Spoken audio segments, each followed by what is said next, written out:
പ്രപ്സ്കെയിലിൻ്റെ മറ്റൊരു വീഡിയോയിലേക്ക് ഏവർക്കും സ്വാഗതം. ഞാൻ ശ്യാം പ്രസാദ് കൃഷ്ണൻ. അങ്ങനെ LPST UPST നോട്ടിഫിക്കേഷൻ വന്നു.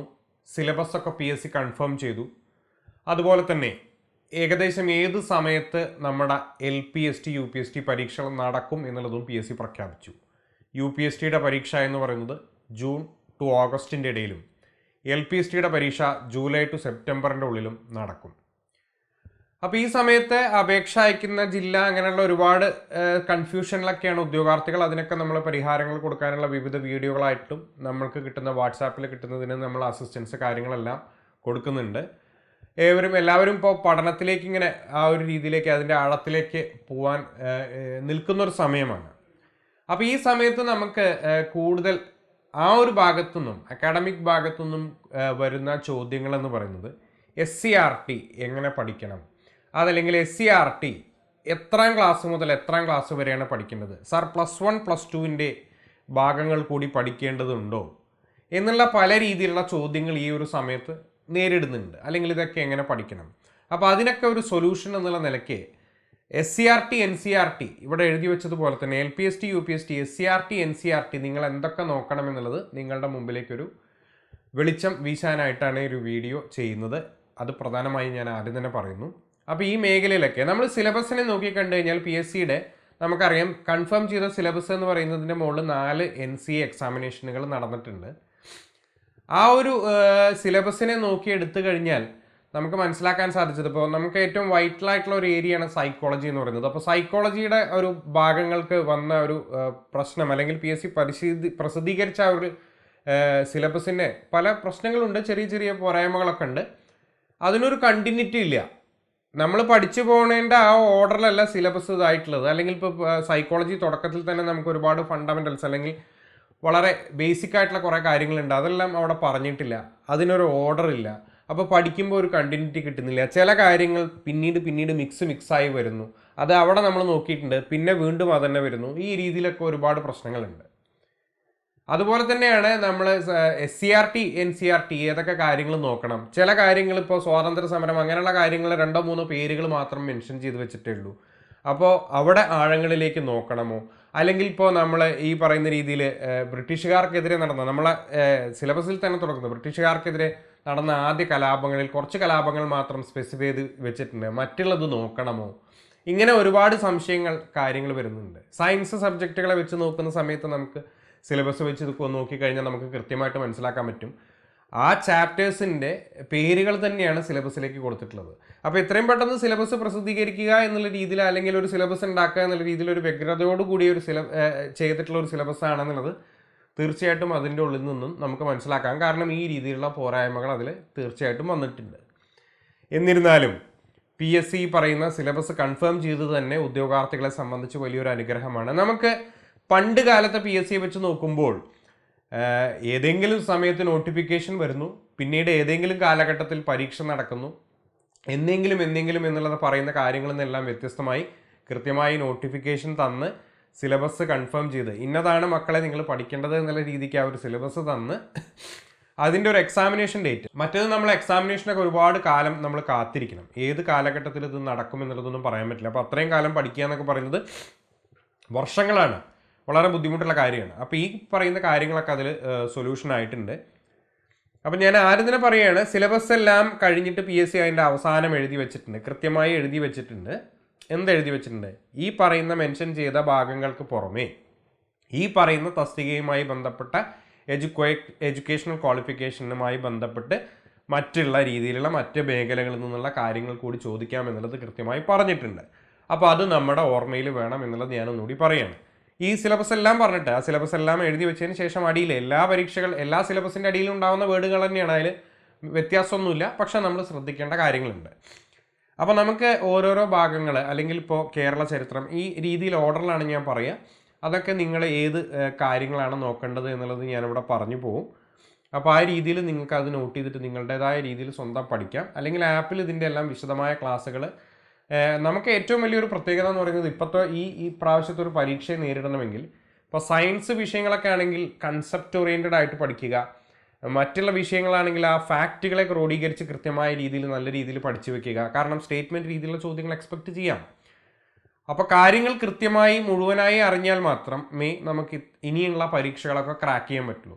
ഒരു കാലഘട്ടം വരെ നമുക്ക് ഒരുപാട് ചോദ്യങ്ങളും ഉത്തരങ്ങളും അല്ലെങ്കിൽ MCQ ചോദ്യങ്ങളാണ്, 4 ഓപ്ഷൻ അല്ലെങ്കിൽ ചോദ്യങ്ങളും ഉത്തരങ്ങളും പഠിച്ചു പോയിട്ടൊക്കെ സ്കോർ ചെയ്യുന്ന ഒരു കാലഘട്ടമൊക്കെ ഉണ്ടായിരുന്നു. ആ കാലഘട്ടമൊക്കെ ഏറെക്കുറെ അപ്രത്യക്ഷമായി. അപ്പോൾ പഴയ ക്വസ്റ്റ്യൻ പേപ്പറുകൾ നമുക്ക് ഇമ്പോർട്ടൻ്റ് ആണ്, ഏത് ഏരിയയിൽ നിന്നൊക്കെയാണ് ചോദ്യങ്ങൾ വന്നിട്ടുള്ളത്, അതിന് വേണ്ടിയിട്ട് നമുക്ക് ഉപകരിക്കും. പക്ഷേ കാര്യങ്ങളെല്ലാം മാറിയിട്ടുണ്ട്. അപ്പോൾ സിസ്റ്റമാറ്റിക്കായിട്ട് പഠിക്കണം, ഒരു കണ്ടിന്യൂറ്റി വേണം. അപ്പോൾ അതിന് വേണ്ടിയിട്ടുള്ള ഒരു ശ്രമമാണ് നമ്മളിവിടെ നടത്തുന്നത്. ഏറെക്കുറെ SCRT NCRT ചിലതൊക്കെ 11, 12 ക്ലാസ്സുകളിലേക്ക് നോക്കേണ്ടതായ വസ്തുതകളുണ്ട്, അതുകൂടി നമ്മളിവിടെ പറയുന്നുണ്ട്. അപ്പോൾ 5 മുതൽ 10 നമ്മൾ കൂടുതൽ കോൺസെൻട്രേഷൻ കൊടുക്കേണ്ടത്. ചില കാര്യങ്ങൾ 11ാം ക്ലാസ് 12ാം ക്ലാസ്സിലേക്ക് നമ്മൾ തന്നിട്ടുള്ള സിലബസിൽ തന്നെ വന്നിട്ടുണ്ട്. അത് ആ ഒരു ഓർഡറിൽ തന്നെ നിങ്ങൾക്ക് ഇവിടെ എത്തിക്കുകയാണ്. അപ്പോൾ ഈ പറയുന്ന കേരള ചരിത്രം മുതലാണ് നമ്മൾ തുടങ്ങുന്നത്. ഇതിൻ്റെ കാര്യങ്ങളെന്ന് പറയുന്നത് ഇപ്പോൾ ഈ പറയുന്നതിൻ്റെ PDF ഈ പറയുന്ന വീഡിയോയുടെ ചോട്ടിലുള്ള ഡിസ്ക്രിപ്ഷൻ ബോക്സിൽ അവൈലബിൾ ആണ്. ഇത് നിങ്ങൾക്ക് PDF പ്രിൻ്റ് എടുക്കാം. മാത്രമല്ല ഇതിൻ്റെ ഈ പറയുന്ന ഭാഗത്തിൻ്റെ ഇപ്പോൾ നമ്മളിവിടെ പറയുന്ന ഈ ചാപ്റ്റേഴ്സിൻ്റെ എല്ലാം SCRTയുടെ കളക്റ്റീവായിട്ടുള്ള ഒരൊറ്റ PDF നിങ്ങൾക്ക് അവിടെ അവൈലബിൾ ആണ്. അത് വെച്ച് നിങ്ങൾക്കത് പഠിക്കാവുന്നതാണ്. അല്ലെങ്കിൽ ഞാൻ പറഞ്ഞു, ആപ്പിൽ ഇതിൻ്റെ എല്ലാം വിശദമായ ക്ലാസ്സുകൾ. കാരണം നമ്മുടെ ഫാക്കൽറ്റീസ് വർഷങ്ങളോളം പരിചയസമ്പന്നത നേടിയിട്ടുള്ള ആളുകളാണ്. അപ്പോൾ അവർ നമുക്കറിയാം ഈ ഒരു SCRT സിലബസ് മാത്രം ഇപ്പോൾ ഈ പറയുന്ന ഭാഗത്ത് ഇത് ഏത് ഭാഗത്തേക്കാണെന്നുള്ളത് കൂടി ഞാനിവിടെ പറയാം. നമ്മുടെ സിലബസിനെ ഒന്ന് ക്രോഡീകരിച്ച് അതാണ് ആദ്യം പറയേണ്ട ഒരു കാര്യം എന്ന് പറയുന്നത്. നമ്മൾ സിലബസിനെ നോക്കിക്കഴിഞ്ഞാൽ നമുക്കറിയാം സയൻസ് ഭാഗത്ത് നിന്നും 26 മാർക്കിനുള്ള ചോദ്യങ്ങളാണ് വരുന്നത്. അവിടെ ഓരോ ഭാഗത്തും അതിനുമായി ബന്ധപ്പെട്ട കറണ്ട് അഫയേഴ്സും കൂടിയും ഉൾപ്പെട്ടിട്ടാണ് 2, 2, 2 അങ്ങനെയാണ് വരുന്നത്, 26 മാർക്ക്. പിന്നെ നമ്മളുടെ ഈ പറയുന്ന രീതിയിൽ നമുക്ക് വരുന്ന സോഷ്യൽ സയൻസിൻ്റെ ഭാഗത്തു നിന്നും 19 ചോദ്യങ്ങൾ. സോഷ്യൽ സയൻസ് അതായത് ഹിസ്റ്ററി, ജോഗ്രഫി, പൊളിറ്റി, എക്കണോമിക്സ് എല്ലാം കൂടിയിട്ടാണ് വരുന്നത് കേട്ടോ. പിന്നെ നമുക്ക് ഇംഗ്ലീഷ് നമുക്കറിയാം 10 mark, Malayalam 10 mark, maths 15 mark, psychology ഈ പറയുന്ന രീതിയിൽ 20 മാർക്ക്. ഇവിടെ മലയാളത്തിലും ഇംഗ്ലീഷിലും ബോധനശാസ്ത്രത്തിൽ നിന്നും 2, 3 മാർക്കിനുള്ള ചോദ്യങ്ങൾ. അപ്പോൾ സൈക്കോളജിയിൽ നിന്നും വിദ്യാഭ്യാസ മനഃശാസ്ത്രം, ബോധനശാസ്ത്രത്തിൽ നിന്നും നമുക്ക് 25, 26 മാർക്കിനുള്ള ചോദ്യങ്ങൾ പ്രതീക്ഷിക്കാം. അപ്പോൾ ഈ ഓർഡറിലാണ് ഇത് വരുന്നത്. ഇപ്പോൾ ഇവിടെ നോക്കുക നിങ്ങൾ 20, 10, 40, 55, പിന്നെ ഇവിടെ വരുന്ന ഈ 45 മാർക്കും. അപ്പോൾ ഇംഗ്ലീഷ് നമ്മൾ SCRTക്ക് ഒരുപാട് കോൺസെൻട്രേഷൻ കൊടുത്തിട്ട് കാര്യമില്ല. കാരണം അത് വ്യക്തമായ രീതിയിൽ തന്നെ നമ്മൾ പഠിക്കാൻ, അല്ലെങ്കിൽ പഴയ ഒരു കാര്യം ഇപ്പോഴത്തെ ഒരു ഇതും വെച്ച് നോക്കുമ്പോൾ നമ്മളുടെ ഈ പറയുന്ന രീതിയിൽ ചില വൊക്കാബുലറി കാര്യങ്ങളൊക്കെ ടെക്സ്റ്റ് ബുക്കിൽ നിന്ന് ചോദിക്കാം. മലയാളം ആ രീതിയിൽ തന്നെ നമ്മൾ SCRT മാത്രമല്ല നമ്മൾ കൂടുതൽ വൈഡായിട്ട് നോക്കേണ്ടതുണ്ട്. മാത്സ് കഴിഞ്ഞ പ്രാവശ്യം UPSTക്കൊക്കെ ധാരാളം ചോദ്യങ്ങൾ നേരിട്ട് SCRTയിൽ നിന്നുണ്ട്. അപ്പോൾ രണ്ടും കൂടി മിക്സ് ചെയ്ത് തന്നെ നോക്കണം. കാരണം PSC പറഞ്ഞ സിലബസും അത് പ്രകാരമുള്ള SCRT ചോദ്യങ്ങളും കൂടി നമ്മൾ പരിചയപ്പെടണം. സൈക്കോളജി തീർച്ചയായിട്ടും നമുക്ക് ഈ പറയുന്ന രീതിയിൽ നമ്മൾ DEDോ അല്ലെങ്കിൽ ഈ പറയുന്ന BEdൻ്റെ മേഖലയിൽ നിന്നൊക്കെയുള്ള ചോദ്യങ്ങളാണ് വരുന്നത്. എസ്പെഷ്യലി DEDൻ്റെ ആ ഒരു ഭാഗത്തു നിന്നാണ്. അപ്പോൾ നമുക്ക് തീർച്ചയായിട്ടും നമ്മൾ SCRT കോൺസെൻട്രേറ്റ് ചെയ്യേണ്ട ഒരു ഏരിയ എന്ന് പറയുന്നത് സയൻസ് 26 മാർക്ക്. അതിൽ ഞാൻ ഓൾറെഡി പറഞ്ഞു കറണ്ട് അഫയേഴ്സിൻ്റെ കോൺട്രിബ്യൂഷൻ അവിടെ വരുന്നുണ്ട്. എന്നിരുന്നാലും 26 mark. Social science 19 mark, 45 mark. അപ്പോൾ SCRT മാത്രം പഠിച്ചു പോയാൽ മതിയോ എന്ന് ചോദിക്കുന്ന ഒരു ചോദ്യത്തിൻ്റെ ഒരു ഉത്തരം എന്ന് പറയുന്നത് 45 മാർക്കാണ് ഡയറക്റ്റ്ലി നമുക്ക് അവിടെ നിന്ന് വരുന്നത്. അതിൽ തന്നെ ചോദ്യങ്ങൾ SCRTക്ക് പുറമെ അല്ലെങ്കിൽ SCRTക്കും NCRTക്കും പുറമെ ചോദിക്കാം എന്നുള്ളൊരു കാര്യം കൂടി നിങ്ങൾ മനസ്സിലാക്കി വെക്കണം. കാര്യം ക്ലിയർ ആയിട്ട് പോകണമല്ലോ. അതുകൊണ്ടാണ് ഞാനിവിടെ സിലബസ് കൃത്യമായി വിഭജിച്ച് പറഞ്ഞിരിക്കുന്നത്. ഇംഗ്ലീഷ് ആയാലും മലയാളം ആയാലും. മാത്സിൽ SCRT ചോദ്യങ്ങൾ ചിലപ്പോൾ ടെക്സ്റ്റ് ബുക്കിൽ നിന്ന് അതേപോലെ കോപ്പി പേസ്റ്റ് ചോദ്യങ്ങൾ ഉണ്ടായിരിക്കാം. അല്ലാതെ ഇംഗ്ലീഷും മലയാളം നമുക്ക് അത്രത്തോളം പറയാൻ പറ്റില്ല. സൈക്കോളജി എന്തായാലും SCRTയിലും NCRTയിലും വരുന്നൊരു കാര്യമല്ല. DED അല്ലെങ്കിൽ അതിൻ്റെ മുകളിലേക്കുള്ള കാര്യങ്ങളാണ് വരുന്നത്. മാത്സ് അവിടെ നിൽക്കട്ടെ. അപ്പോൾ നമ്മൾ പഠിക്കാൻ മാത്സ് നമുക്ക് അങ്ങനെ ചെയ്യാൻ പറ്റില്ല അല്ലേ. പുസ്തകം വെച്ച് അങ്ങനെ നമുക്ക് ഒരിക്കലും പഠിക്കാൻ പറ്റില്ല. കാരണം അങ്ങനെയുള്ള ഒരു സബ്ജക്റ്റാണ് മാത്സ്. അപ്പോൾ നമുക്ക് പ്രിപ്പയർ ചെയ്യാൻ പറ്റുന്ന അല്ലെങ്കിൽ സ്വന്തമായി വായിച്ച് പഠിക്കാൻ പറ്റുന്ന ഒരു മേഖല എന്ന് പറയുന്നത് ഇവിടെ ഞാൻ ഈ ലെഫ്റ്റ് സൈഡിൽ എഴുതിയിരിക്കുന്ന സയൻസ് പ്ലസ് ഈ പറയുന്ന രീതിയിൽ ഹിസ്റ്ററി, ജോഗ്രഫി, പൊളിറ്റി, എക്കണോമിക്സ് എല്ലാ ഭാഗങ്ങളും കൂടിയിട്ടുള്ള 19 മാർക്കിനുള്ള ചോദ്യങ്ങൾ. അപ്പോൾ ഈ 45 മാർക്ക് ഈ SCRT NCRT മാത്രം നോക്കിയാൽ മതിയോ എന്ന് ചോദിച്ചു കഴിഞ്ഞാൽ ഞാൻ പറയുകയാണ് അത് മാത്രം നോക്കിയാൽ പോരാ. ചിലപ്പോൾ കുറച്ച് കാര്യങ്ങൾ കൂടി പുറത്തുനിന്ന് ചോദിക്കാം. പിന്നെ 11ാം ക്ലാസ് 12ാം ക്ലാസ് നോക്കേണ്ടത് വ്യക്തമായി പറഞ്ഞിട്ടുണ്ട്. അപ്പോൾ ഈ രീതിയിലാണ് നിങ്ങൾക്ക് ഇതിൻ്റെ ഒരു PDF കിട്ടുക. ഈ PDF ഈ വീഡിയോയുടെ ഡിസ്ക്രിപ്ഷൻ ബോക്സിൻ്റെ അടിയിൽ അവൈലബിൾ ആണ്. പ്ലസ് ഈ പറയുന്ന പാഠഭാഗങ്ങളെല്ലാം ഉൾക്കൊള്ളിച്ച് കൊണ്ടിട്ടുള്ള ഒരു PDF-ഉം ഇതിൽ വെച്ചിട്ടുണ്ട്. അപ്പോൾ നിങ്ങൾക്ക് PDF എടുക്കാം, അതിനനുസരിച്ച് നിങ്ങൾക്ക് പഠിച്ചു പോവാം. പഠിക്കാനുള്ള ഒരു മെറ്റീരിയൽ എന്ന നിലയ്ക്ക് നമ്മുടെ സമഗ്രയിൽ നിന്ന് കിട്ടുന്ന അതേ പുസ്തകം തന്നെയാണ്, അതിൻ്റെ PDF-കൾ ക്രോഡീകരിച്ച് ഇവിടെ വെച്ചിട്ടുണ്ട്. അപ്പോൾ നോക്കുക, കേരള ചരിത്രത്തിൽ നമുക്ക് അവിടെ സിലബസിൽ വെച്ചിട്ടൊന്ന് നോക്കുക. കേരള ചരിത്രത്തിൽ നിന്നും നമ്മൾ ഏതൊക്കെ ക്ലാസ്സുകളിൽ ഏതൊക്കെ അധ്യായങ്ങൾ ഏതൊക്കെ കാര്യങ്ങളാണ് നോക്കേണ്ടത് എന്നുള്ളതാണ് ഇവിടെ ആദ്യം വരയ്ക്കുന്നത്. അപ്പോൾ ക്ലാസ് 7 സാമൂഹ്യശാസ്ത്രം അധ്യായം 3 ചെറുത്തുനിൽപ്പുകളും ഒന്നാം സ്വാതന്ത്ര്യ സമരവും. ആ പറയുന്ന ചാപ്റ്റർ നമുക്ക് ഇമ്പോർട്ടൻ്റ് ആണ്. ചെറുത്തുനിൽപ്പുകളും ഒന്നാം സ്വാതന്ത്ര്യ സമരം എന്ന് പറയുന്ന ക്ലാസ് 7 സാമൂഹ്യശാസ്ത്രം അധ്യായം 3. അധ്യായം 8 നവകേരള സൃഷ്ടിക്കായി എന്ന് പറയുന്ന അധ്യായം 8 നവകേരള സൃഷ്ടിക്കായി നമ്മൾ നോക്കേണ്ട കാര്യമാണ്. പിന്നെ 7ാം ക്ലാസ് കഴിഞ്ഞ് നേരെ 10ാം ക്ലാസ്സിലേക്കാണ് വരുന്നത്. അധ്യായം 4 ബ്രിട്ടീഷ് ചൂഷണവും ചെറുത്തുനിൽപ്പുകളും, ബ്രിട്ടീഷുകാരുടെ ചൂഷണവും ചെറുത്തുനിൽപ്പുകളും. അധ്യായം 8 കേരളം ആധുനികതയിലേക്ക്. പിന്നെ 12ാം ക്ലാസ്സിലേക്കാണ് വരുന്നത് അധ്യായം 15. ഇതേ കേരളം ആധുനികതയിലേക്ക് അവിടെ അധ്യായം 15 കേരളം ആധുനികതയിലേക്ക് എന്ന് പറഞ്ഞിട്ടുള്ള ഒരു ചാപ്റ്റർ അവിടെ കൊടുത്തിട്ടുണ്ട്. അപ്പോൾ ഇത്രയും കാര്യങ്ങൾ അവിടെ കേരള ചരിത്രവുമായി ബന്ധപ്പെട്ടിട്ട് നമ്മൾ നോക്കണം. നമ്മുടെ സിലബസ് ഒരു ഭാഗത്ത് വെക്കുക. SCERT ഈ ഒരു ഭാഗങ്ങളെങ്കിലും നമ്മൾ പഠിച്ചു പോകണം. കുറച്ച് കാര്യങ്ങൾ ടോപ്പിക്സ് ഞാൻ എക്സ്ട്രാ പറഞ്ഞിട്ടുണ്ട്, കാരണം അതും എന്തായാലും നോക്കണം. പിന്നെ ഞാൻ പറഞ്ഞു, ഈ SCERT മാത്രം നോക്കിപ്പോയാൽ കുറേ ഒക്കെ നമുക്കൊരു കാര്യങ്ങൾ നടക്കും. എന്നിരുന്നാലും PSC പരീക്ഷയാണ് മക്കളെ. PSCയുടെ ബാക്കി എല്ലാ കാര്യങ്ങളും നിയമന നടപടി എൻ്റെ അടിസ്ഥാനത്തിൽ ഞാൻ PSCയെ മനസ്സിലാക്കിയതിൻ്റെ അടിസ്ഥാനത്തിൽ PSCൻ്റെ നിയമന നടപടികളൊക്കെ സുതാര്യമാണ്. ബാക്കിയുള്ള കാര്യങ്ങളൊക്കെ നമുക്ക് വിശ്വസിക്കാം. പരീക്ഷ ക്വസ്റ്റ്യൻ പേപ്പർ പ്രിപ്പറേഷൻ ഞാൻ അങ്ങനെ തന്നെ പറയുകയാണ്. ചിലപ്പോൾ വളരെ ടൈറ്റ് ആയിട്ടുള്ളൊരു ചോദ്യ പേപ്പർ ചോദിക്കും, ചിലപ്പോൾ വളരെ ഈസി ആയിട്ടുള്ളത് ചോദിക്കും, ചിലപ്പോൾ ഒരു മോഡറേറ്റ് ലെവലിൽ. അപ്പോൾ ഇതൊക്കെ എങ്ങനെ സംഭവിക്കുന്നത് അതൊന്നും നമ്മൾ കുറ്റപ്പെടുത്തിയത് കൊണ്ടോ ചോദ്യം ചെയ്തത് കൊണ്ടോ ഒന്നും എവിടെയും ഇത് കാര്യങ്ങൾ അവസാനിക്കാൻ പോകുന്നില്ല. നമ്മൾ എങ്ങനെയാണോ അവർ പ്രിപ്പയർ ചെയ്യുന്നത്, നമുക്കറിയാം ഒരു ക്വസ്റ്റ്യൻ പേപ്പർ പ്രിപ്പയർ ചെയ്യുന്നത് എങ്ങനെയാണ്. ഒരുപാട് ആൾക്കാരോട് പറയുന്നിട്ട് അതിൽ ഏതെങ്കിലും ഒരു സെറ്റ് എടുത്തിടും. അപ്പോൾ നമ്മളിതിനെല്ലാം പ്രിപ്പയർഡ് ആയിട്ട് പോകണം. അതുകൊണ്ടാണ് ഞാൻ പറഞ്ഞത് SCERT കുറച്ച് ടോപ്പിക്സ് ഞാൻ കൂടുതൽ വെച്ചിട്ടുണ്ട്. അതിന് പുറമേ തന്നെ കുറച്ച് കാര്യങ്ങൾ കൂടുതൽ നിങ്ങൾ നോക്കണം. അങ്ങനെ നോക്കിയാൽ മാത്രമേ ഈ പറയുന്ന LPST UPST ഒക്കെ എസ്പെഷ്യലി UPST ഒക്കെ നമുക്ക് കീഴ്പ്പെടുത്താൻ പറ്റുള്ളൂ. അതുകൊണ്ട് ഇതിൽ ലിമിറ്റഡ് ആയിട്ട് നിൽക്കാൻ ഞാൻ ഒരിക്കലും പറയുന്നില്ല. ആപ്പിൽ അതിൻ്റെ അടിസ്ഥാനത്തിലാണ് ഓരോ അധ്യാപകരും ഈ പറയുന്ന രീതിയിൽ ക്ലാസ്സുകൾ കൈകാര്യം ചെയ്തിട്ടുള്ളത്. അവർ SCERT നോക്കുന്നുണ്ട്, മറ്റ് ബുക്കുകൾ നോക്കണമെന്നുണ്ടെങ്കിൽ അത് നോക്കുന്നുണ്ട്. അതിൻ്റെ എല്ലാം കൂടിച്ചേർന്നിട്ടുള്ള ഒരു ഭാഗമായിട്ടാണ് ക്ലാസ്സുകൾ എടുക്കുന്നത്. അപ്പോൾ നിങ്ങളും ആ ഒരു രീതിയിൽ നോക്കുക. SCERT നോക്കേണ്ട കാര്യത്തിലേക്കാണ്. അപ്പോൾ കേരള ചരിത്രം കിട്ടിയോ? 7, 10, 12 ക്ലാസ്സുകളുടെ കാര്യങ്ങളാണ് ഇവിടെ നോക്കേണ്ടതെന്നുള്ളത് ഞാൻ പറഞ്ഞു. അതിൻ്റെ ഓരോ ചാപ്റ്റേഴ്സിൻ്റെ പേരും പറഞ്ഞു. ഇനി ഇന്ത്യ ചരിത്രത്തിലേക്ക് വരുന്ന സമയത്ത് ഇന്ത്യ ചരിത്രം ഞാൻ പറഞ്ഞു സിലബസ് പൂർണ്ണമായിട്ടല്ല, ചില ടോപ്പിക് ഹെഡിങ്സ് മാത്രമേ പറഞ്ഞിട്ടുള്ളൂ. അതുകൊണ്ട് ഞാൻ കുറച്ച് കൂടുതൽ കാര്യങ്ങൾ ഇതാക്കിയിട്ടുണ്ട്. ഇന്ത്യ ചരിത്രം ക്ലാസ് 7 അധ്യായം 2 കച്ചവടത്തിൽ നിന്ന് അധികാരത്തിലേക്ക്, ബ്രിട്ടീഷുകാരുടെ കച്ചവടത്തിൽ നിന്നും അധികാരത്തിലേക്ക് വരുന്ന കാര്യങ്ങളാണ്. കച്ചവടത്തിനാണ് വന്നത്, അതിനുശേഷം അധികാരത്തിലേക്ക്. അത് ആ ഒരു ടോപ്പിക്ക് നമ്മൾ എന്തായാലും പഠിക്കണം. ചെറുത്തുനിൽപ്പും ഒന്നാം സ്വാതന്ത്ര്യ സമരവും. അതിനുശേഷം ഒന്നാം സ്വാതന്ത്ര്യ സമരത്തിന് മുൻപ് തന്നെ നമുക്ക് ചില ചെറുത്തുനിൽപ്പുകൾ ഉണ്ടായിട്ടുണ്ട്. അതിനുശേഷം ഒന്നാം സ്വാതന്ത്ര്യ സമരം.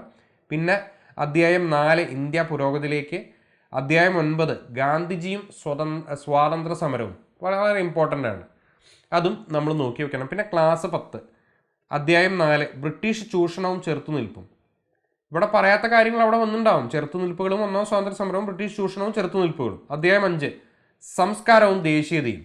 അധ്യായം 6 സമരവും സ്വാതന്ത്ര്യവും. അധ്യായം 7 10ാം ക്ലാസ്സിലെയാണ് സ്വാതന്ത്ര്യാനന്തര ഇന്ത്യ. അപ്പോൾ ഇന്ത്യ ചരിത്രം ഇനിയുണ്ട്. 7, 10 ക്ലാസ്സുകളിലെ ഏതാണ് അധ്യായം എന്നുള്ളതും കൃത്യമായി പറഞ്ഞിട്ടുണ്ട്. അതുപോലെ തന്നെ അതിൻ്റെ ഏതാണ് അധ്യായം അതിൻ്റെ ഹെഡിങ്ങും അവിടെ വെച്ചിട്ടുണ്ട് കേട്ടോ. ഏതാണ് അധ്യായം കൃത്യമായി നോക്കേണ്ടത് എന്നുള്ളത് കുറച്ച് കാര്യങ്ങൾ കൂടുതൽ ഞാൻ വച്ചിട്ടുണ്ട്. അത് വേറെ ഒന്നുകൊണ്ടല്ല, അത് പഠിക്കണം. പഠിച്ചാലേ നമുക്ക് സമഗ്രമായ കാര്യങ്ങൾ കിട്ടുള്ളൂ. ക്ലാസ് 11 ഗാന്ധിയൻ പഠനം. അധ്യായം 4 ഇന്ത്യൻ സ്വാതന്ത്ര്യ സമരത്തിൽ ഗാന്ധിജി വഹിച്ച പങ്ക്. ഇവിടെ നമ്മൾ പറയുന്നുണ്ട് ഗാന്ധിജിയും സ്വാതന്ത്ര്യ സമരവും, പക്ഷെ അത് പോരാ. അതിൽ നിന്നും എക്സ്ട്രാ കുറച്ച് കാര്യങ്ങൾ വേണ്ടതുകൊണ്ടാണ് 11ാം ക്ലാസ്സിലേക്ക് കാര്യങ്ങൾ എത്തിയിട്ടുള്ളത്. അധ്യായം 4 ഇന്ത്യൻ സ്വാതന്ത്ര്യ സമരത്തിൽ ഗാന്ധിജിയുടെ പങ്ക്. അതാണ് അധ്യായം 4 വരുന്നത്. ക്ലാസ് 12 ഇന്ത്യ ചരിത്രത്തിലെ പ്രമേയങ്ങൾ. പ്രമേയം 12 മഹാത്മാഗാന്ധിയും ദേശീയവാദ പ്രസ്ഥാനം. ആ ഭാഗം കൂടി നോക്കണം. പിന്നെ ക്ലാസ് 12 രാഷ്ട്രതന്ത്രശാസ്ത്രം. അധ്യായം 1 രാഷ്ട്ര നിർമ്മാണത്തിലെ വെല്ലുവിളികൾ. രാഷ്ട്ര നിർമ്മാണത്തിലെ വെല്ലുവിളികൾ എന്ന് പറയുന്ന ഒരു ഭാഗം കൂടി നമ്മളവിടെ നോക്കണം. ഇനി ലോകചരിത്രം വരുന്ന സമയത്ത് ക്ലാസ് 8 അധ്യായം 2 സാമൂഹ്യശാസ്ത്രം ക്ലാസ് 8 നദീതട സംസ്കാരങ്ങളിലൂടെ എന്ന് പറയുന്ന അധ്യായം നോക്കണം. ക്ലാസ് 11 ലോകചരിത്രത്തിലെ പ്രമേയങ്ങൾ ഭാഗം 1 ആദ്യകാല സമൂഹങ്ങൾ എന്ന് പറയുന്ന പാഠഭാഗം. ക്ലാസ് 12 ഇന്ത്യ ചരിത്രത്തിലെ പ്രമേയങ്ങൾ അധ്യായം 1 ഇഷ്ടികകൾ, മുത്തുകൾ, അസ്ഥികൾ, ഹാരപ്പൻ സംസ്കാരം എന്ന് പറയുന്ന ആ ഒരു ഭാഗം നമ്മൾ നോക്കിയിട്ടുണ്ടാവണം. അപ്പോൾ അത് കിട്ടിയല്ലോ. അതാണ് ഞാൻ ആ ക്ലാസ്സിൻ്റെ ഓർഡറിനനുസരിച്ചാണ് പറഞ്ഞത്. ചില കാര്യങ്ങൾ ഞാൻ ആഡ് ചെയ്തിട്ടുണ്ട്, അതൊരിക്കലും ഈ വീഡിയോയുടെ ചോട്ടിൽ കമൻറ്റ് ചെയ്യേണ്ട. ഇത്രയെങ്കിലും നിങ്ങൾ പഠിച്ചു പോകണം. SCRT NCRT ഇത്രയും കാര്യങ്ങൾ നോക്കണം. ഈ പറയുന്നതിൻ്റെ PDF ഈ വീഡിയോയുടെ ഡിസ്ക്രിപ്ഷൻ ബോക്സിൽ അവൈലബിൾ ആണ് വിത്ത് ദാറ്റ് ടെക്സ്റ്റ് ബുക്ക്. ആ ടെക്സ്റ്റ് ബുക്കിൽ നിന്ന് ഈ പറയുന്ന പാഠഭാഗങ്ങളെല്ലാം ക്രോഡീകരിച്ച് നിങ്ങൾക്കൊരു PDF ആയിട്ട് ലഭിക്കും. ഇനി ഭൂമിശാസ്ത്രം നോക്കിക്കഴിഞ്ഞാൽ ക്ലാസ് 5 സാമൂഹ്യശാസ്ത്രത്തിലെ അധ്യായം 10 കേരളക്കരയിൽ എന്ന് പറയുന്ന അധ്യായം 11 നമ്മുടെ ഇന്ത്യ. ക്ലാസ് 6 സാമൂഹ്യശാസ്ത്രം അധ്യായം 3 കേരളം, മണ്ണും മഴയും മനുഷ്യൻ എന്ന് പറയുന്ന ചാപ്റ്റർ. ക്ലാസ് 7 അധ്യായം 12 സൗരതാപനവും അന്തരീക്ഷ സ്ഥിതിയും. ക്ലാസ് 7 തന്നെ അധ്യായം 13 ഇന്ത്യയിലൂടെ. അപ്പോൾ ഭൂമിശാസ്ത്രം ഇത്രയും ഭാഗങ്ങൾ നോക്കണം, കഴിഞ്ഞിട്ടില്ല. 8ാം ക്ലാസ്സിൽ സാമൂഹ്യശാസ്ത്രത്തിൽ അധ്യായം 10 ഭൂമിയുടെ പുതപ്പ് ആ പറയുന്ന ചാപ്റ്റർ. ക്ലാസ് 9 സാമൂഹ്യശാസ്ത്രം അധ്യായം 1 സർവവും സൂര്യനാൽ. ക്ലാസ് 10 സാമൂഹ്യശാസ്ത്രം 2ാമത്തെ സാമൂഹ്യശാസ്ത്രം ബുക്കാണ്. അധ്യായം 7 വൈവിധ്യങ്ങളുടെ ഇന്ത്യ. ക്ലാസ് 10 സാമൂഹ്യശാസ്ത്രം 2ാമത്തെ ഭാഗം. അധ്യായം 8 ഇന്ത്യ സാമ്പത്തിക ഭൂമിശാസ്ത്രം. ഇത്രയും കാര്യങ്ങൾ നമ്മൾ അവിടുന്ന് നോക്കണം. അത് ഞാൻ പറഞ്ഞു. കഴിഞ്ഞില്ല. ക്ലാസ് 11ലേക്കും നമ്മുടെ ഭൂമിശാസ്ത്രം വരുന്നുണ്ട്. ഭാഗം 1 അധ്യായം 8 അന്തരീക്ഷവും ഉള്ളടക്കവും ഘടനയും. ഭാഗം 2 അധ്യായം 1 ഇന്ത്യ സംസ്ഥാനം. അധ്യായം 2 ഘടനയും ഭൂപ്രകൃതിയും. അധ്യായം 3 നീരൊഴുക്ക് വ്യൂഹം. അധ്യായം 4 കാലാവസ്ഥ. അധ്യായം 6 മണ്ണ്. അപ്പോൾ ഇത്രയും കാര്യങ്ങളായി കഴിഞ്ഞാൽ നമുക്ക് ഭൂമിശാസ്ത്രത്തിൽ ഏകദേശം നമ്മൾ കാര്യങ്ങളായി. SCRT NCRT ക്ലാസ് വൈസ് നോക്കേണ്ട കാര്യമാണ് ഞാൻ പറയുന്നത് കേട്ടോ. അപ്പോൾ ഇതിൻ്റെ വീഡിയോ ഈ പറയുന്ന PDF ഡിസ്ക്രിപ്ഷൻ ബോക്സിൽ അവൈലബിൾ ആണ്. ഇതേപോലെ തന്നെ അതിൻ്റെ പാഠഭാഗങ്ങളടക്കം അതിൻ്റെ കണ്ടന്റ് അടക്കമാണ് കൊടുത്തിട്ടുള്ളത്. അത് മറ്റൊരു PDF ആയിട്ട് കിട്ടും. ഇനി സാമ്പത്തിക ശാസ്ത്രം വേണം അല്ലേ? സാമ്പത്തിക ശാസ്ത്രത്തിലെ ക്ലാസ് 10 സാമൂഹ്യശാസ്ത്രം 2ാമത്തെ ബുക്കിലെ അധ്യായം 9 ധനകാര്യ സ്ഥാപനങ്ങളും അവരുടെ സേവനങ്ങളും.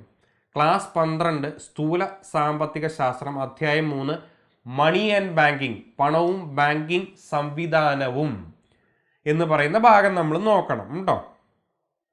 അപ്പോൾ അത്രയാണ് സാമ്പത്തിക ശാസ്ത്രത്തിൽ വരുന്നത്. പക്ഷേ നമുക്കിതല്ലാതെ പഞ്ചവത്സര പദ്ധതികൾ കുറേ കാര്യങ്ങളൊക്കെ എക്സ്ട്രാ നമുക്ക് സാധാരണ PSCയിലേക്ക് പഠിക്കാനുള്ള കാര്യങ്ങൾ അതൊക്കെ ആയിട്ട് വരുന്നുണ്ട്.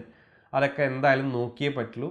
ഞാൻ പറഞ്ഞു ഏതൊക്കെ കാര്യങ്ങളിൽ നമ്മൾ PSCയെ വിശ്വസിച്ചാലും പരീക്ഷ ആ പറയുന്ന ക്വസ്റ്റ്യൻ പേപ്പർ പ്രിപ്പറേഷൻ അത് നമ്മൾ പെട്ടുപോകും മക്കളെ. ഏത് രീതിയിൽ ചോദിച്ചാലും യു മസ്റ്റ് ബി പ്രിപ്പയർഡ്. എൻ്റെ അനുഭവത്തിൽ ഞാൻ ഒരുപാട് പരീക്ഷകൾ എഴുതിയിട്ടുണ്ട്, ഒരുപാട് പരീക്ഷകൾ വിജയിച്ചിട്ടുണ്ട്. എൻ്റെ അടിസ്ഥാനത്തിൽ ഞാൻ PSCയെ മനസ്സിലാക്കിയെടുത്തോളം പരീക്ഷകൾ ഈ പറയുന്ന കാര്യത്തിലേക്ക് ഇനിയും സീരിയസ് ആവാനുണ്ട്. അത് നമുക്ക് അറിയില്ല. അപ്പം നമ്മളിതിനെല്ലാം പ്രിപ്പയർ ചെയ്ത് പോയേ പറ്റുള്ളൂ. നമ്മുടെ അവസരം നമ്മൾ ശരിയായ രീതിയിൽ വിനിയോഗിക്കണമെങ്കിൽ ഇതിനെല്ലാം നമ്മൾ പ്രിപ്പയർഡ് ആയിട്ട് പോകണം. അതുകൊണ്ടാണ് ഞാൻ പറഞ്ഞത് കുറച്ച് ഏരിയ ഞാൻ ഓൾറെഡി SCRT NCRT സെലക്ട് ചെയ്തപ്പോൾ തന്നെ കൂടുതൽ വെച്ചിട്ടുണ്ട്. അതിന് പുറമെ തന്നെ ഈ SCRT NCRT മാത്രം ഈ 45 മാർക്കിന് പോരാ, കുറച്ചുകൂടി നമ്മൾ വൈഡായിട്ട് പഠിക്കേണ്ടതുണ്ട്. ഇനി രാഷ്ട്രതന്ത്രശാസ്ത്രം വരുമ്പോൾ ക്ലാസ് 6 സാമൂഹ്യശാസ്ത്രം അധ്യായം 10 ജനാധിപത്യവും അവകാശങ്ങളും. 7ാം ക്ലാസ്സിലെ സാമൂഹ്യശാസ്ത്രം അധ്യായം 10 നമ്മുടെ ഭരണഘടന. ക്ലാസ് 8 സാമൂഹ്യശാസ്ത്രം അധ്യായം 4 നമ്മുടെ ഗവൺമെൻറ്. ക്ലാസ് 9 സാമൂഹ്യശാസ്ത്രം 1 അധ്യായം 3 ഇന്ത്യൻ ഭരണഘടന അവകാശങ്ങളും കർത്തവ്യങ്ങളും. 10ാം ക്ലാസ്സിലെ സാമൂഹ്യശാസ്ത്രം 1ാമത്തെ ഭാഗം അധ്യായം 9 തിരഞ്ഞെടുപ്പും ജനാധിപത്യവും. അപ്പോൾ ഇത്രയും ഭാഗങ്ങൾ വേണം എന്നുള്ളത് നോക്കുക. അപ്പോൾ രാഷ്ട്രതന്ത്ര ശാസ്ത്രത്തിൽ നിന്നും ഇത്രയും ഭാഗങ്ങളാണ് വന്നിട്ടുള്ളത്. ഞാൻ ഓൾറെഡി പറഞ്ഞു ഇതിൻ്റെ ചോട്ടിൽ ഇതിൻ്റെ PDF അവൈലബിൾ ആണ്. ഇതേ ഓർഡറിൽ തന്നെ ഇതിൻ്റെ PDF അവൈലബിൾ ആണ്. അപ്പോൾ അത് നിങ്ങൾ നോക്കി പോവുക. രാഷ്ട്രതന്ത്രശാസ്ത്രം അവിടെയും തീർന്നിട്ടില്ല. ക്ലാസ് 11ലേക്ക് ഞാൻ പറഞ്ഞു ചില കാര്യങ്ങൾ നമ്മൾ ക്ലാസ് 11ൻ്റെയും നോക്കണമെന്ന്. അധ്യായം 1 ഭരണഘടന എന്തുകൊണ്ട് എങ്ങനെ. അധ്യായം 2 ഇന്ത്യൻ ഭരണഘടനയിലെ അവകാശങ്ങൾ. ക്ലാസ് 11 ഇന്ത്യൻ ഭരണഘടനാ പ്രയോഗത്തിലാണ്. അതിൽ നിന്നും അധ്യായം 2 ഇന്ത്യൻ ഭരണഘടനയിലെ അവകാശങ്ങൾ. അധ്യായം 4 കാര്യനിർവഹണ വിഭാഗം. അധ്യായം 5 നിയമനിർമ്മാണ സഭ. അധ്യായം 6 നീതിന്യായ വിഭാഗം. അപ്പോൾ ഇത്രയും കാര്യങ്ങൾ നമ്മൾ നോക്കണം. ആ ഓർഡറിൽ തന്നെ കൊടുത്തിട്ടുണ്ട് കേട്ടോ, ക്ലാസ്സിൻ്റെ ഓർഡറിൽ തന്നെയാണ്. ഇനി സമൂഹശാസ്ത്രം നമ്മൾക്ക് വേണം. ക്ലാസ് 5 അധ്യായം 3 നമ്മുടെ കുടുംബം. സമൂഹശാസ്ത്രത്തിലെ ക്ലാസ് 5 അധ്യായം. അപ്പോൾ 5 മുതൽ 10ാം ക്ലാസ് വരെയുള്ളതും ചിലത് 11ാം ക്ലാസ് 12ാം ക്ലാസ്സിലേക്കും വന്നിട്ടുണ്ട് എന്നുള്ളത് നിങ്ങൾക്ക് ഇപ്പം തന്നെ ബോധ്യമായല്ലോ. പിന്നെ ചില ഭാഗങ്ങൾ ഞാൻ കൂട്ടി വെച്ചിട്ടുണ്ട് കേട്ടോ.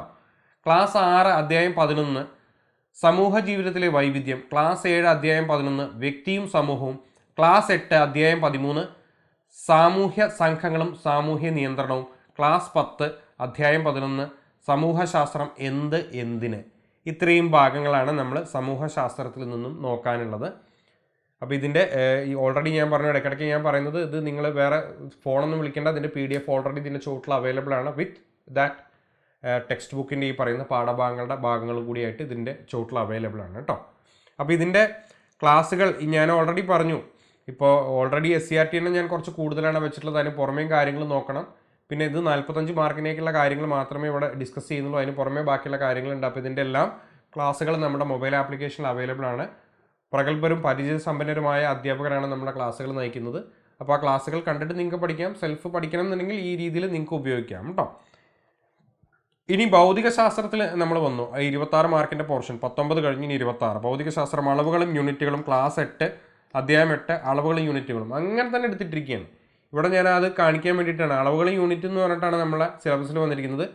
അതേ സംഭവം തന്നെ ഇവിടെ ഇട്ട് വെച്ചിരിക്കുന്നു.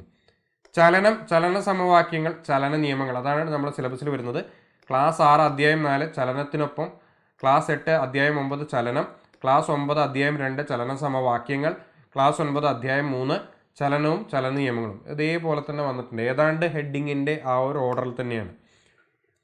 തരംഗ ചലനം ശബ്ദം. ക്ലാസ് 8 അധ്യായം 19 ശബ്ദം.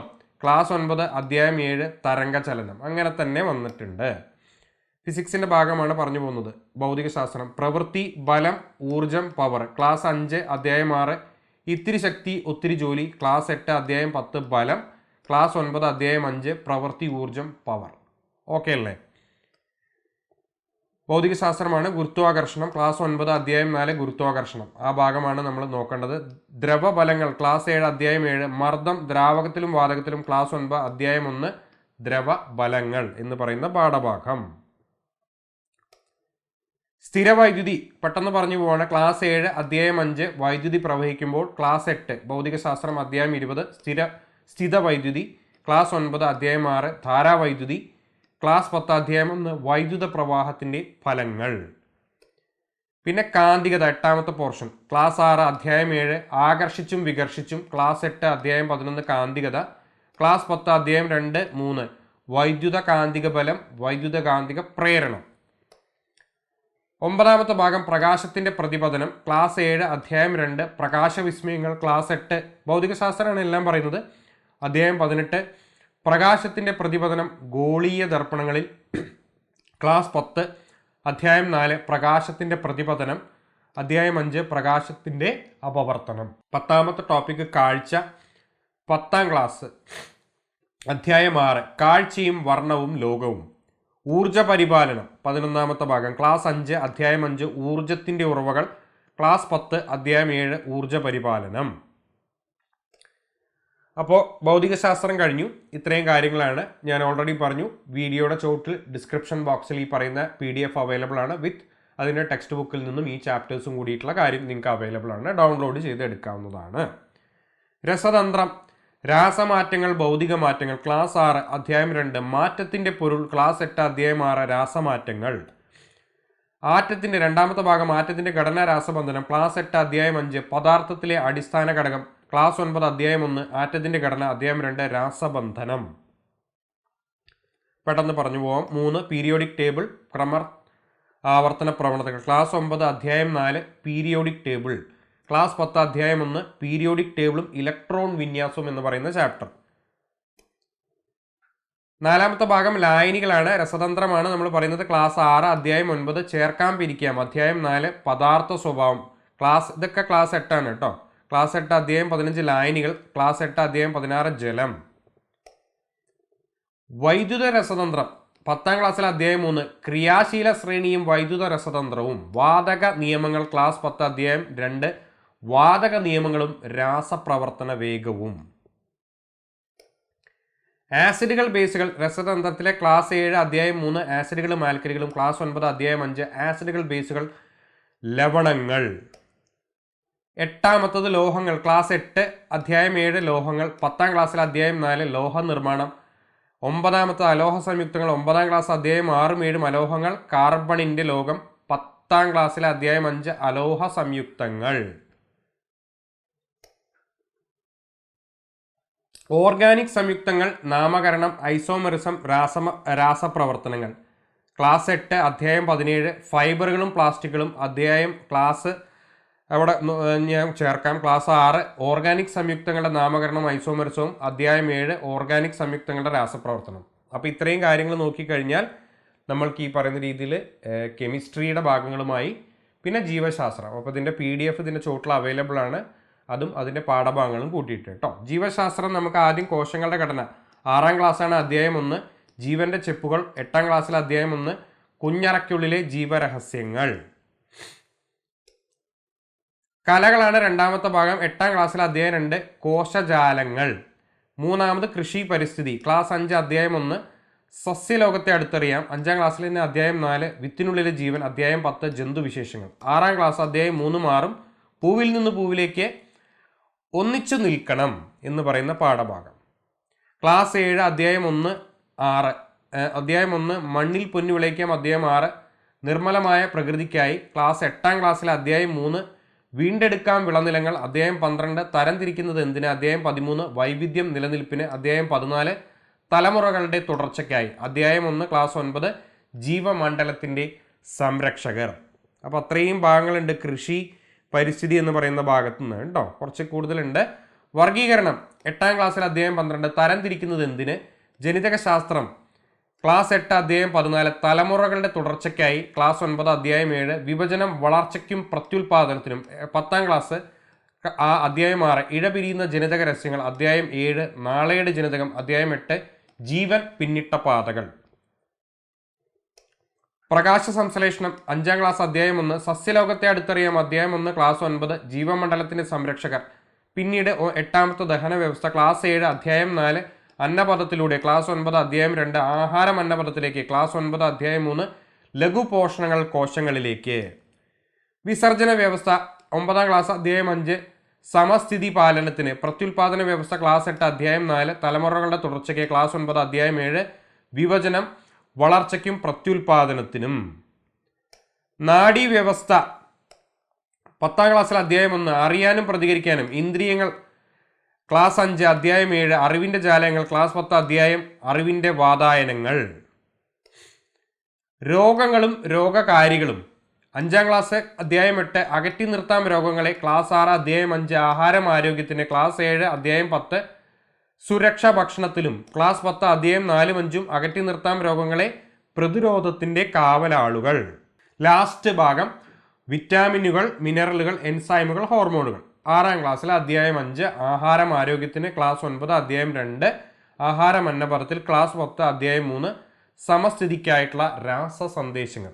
ഇത്രയും ഭാഗങ്ങളാണ് കെമിസ്ട്രിയിൽ നിന്നും നമ്മുടെ ജീവശാസ്ത്രത്തിൽ നിന്നും നമുക്ക് വരുന്നത്. അപ്പോൾ ഇത്രയും ഭാഗങ്ങളാണ് നമ്മൾ നോക്കേണ്ടത്. ഞാൻ പറഞ്ഞു, ഇപ്പം ഞാൻ ചർച്ച ചെയ്ത് പോയതിൻ്റെ PDF നമ്മുടെ ഈ വീഡിയോയുടെ ചോട്ടിലുള്ള ഡിസ്ക്രിപ്ഷൻ ബോക്സിൽ അവൈലബിൾ ആണ്. അത് നിങ്ങൾക്ക് എടുക്കാം. അതിൻ്റെ പാഠഭാഗങ്ങളുടെ ഒരു PDF കൂടി നമ്മൾ അതിൻ്റെ കൂട്ടത്തിൽ വെച്ചിട്ടുണ്ട്. അപ്പോൾ ഈ രീതിയിലാണ് നമ്മൾ പറഞ്ഞത്. SCRT നമ്മൾ തുടങ്ങിയത്. SCRT എന്തൊക്കെ നോക്കണം എന്നുള്ളത് ഞാൻ പറഞ്ഞ് നമ്മൾ ഇവിടുന്ന് തുടങ്ങിയത്. 45 മാർക്കിനുള്ള കാര്യങ്ങളാണ് ഇവിടെ നമ്മൾ ചർച്ച ചെയ്തത്. സയൻസും അതുപോലെ നമ്മുടെ ഹിസ്റ്ററി, ജോഗ്രഫി, പൊളിറ്റി, എക്കണോമിക്സ് എല്ലാം പറയുന്ന ഭാഗങ്ങളും കൂടിയിട്ട് 45 മാർക്സ്. ഈ പറയുന്ന ഭാഗത്തു നിന്നും വ്യത്യസ്തമായിട്ടും ചോദ്യങ്ങൾ വേറെയും ഉണ്ടാവാം. PSCയുടെ സിലബസിൽ തന്നെ അത് വ്യക്തമാക്കിയിട്ടുണ്ട്. അപ്പോൾ അതും കൂടി നിങ്ങളൊന്ന് നോക്കണം. SCRT എങ്ങനെയൊക്കെ പഠിക്കണം, ഏത് രീതിയിൽ എന്നുള്ളത് ഒരുപാട് റിക്വസ്റ്റുകൾ എനിക്ക് വാട്സാപ്പിലായിട്ട് നമ്മുടെ യൂട്യൂബിൽ വീഡിയോയുടെ ചോട്ടിലായിട്ടൊക്കെ വന്നിട്ടുള്ള അടിസ്ഥാനത്തിൽ ആണ് ഈ പറയുന്ന കാര്യം ചെയ്തിട്ടുള്ളത്. ബാക്കിയുള്ള ഭാഗം ഇവിടെ കൃത്യമായിട്ട് പറഞ്ഞിട്ടുണ്ട്. അപ്പോൾ ഇതിൻ്റെ എല്ലാം ക്ലാസ്സുകൾ ഈ പറയുന്ന രീതിയിൽ പ്രൊഫ് സ്കെയിൽ മൊബൈൽ ആപ്ലിക്കേഷനിൽ അവൈലബിൾ ആണ്.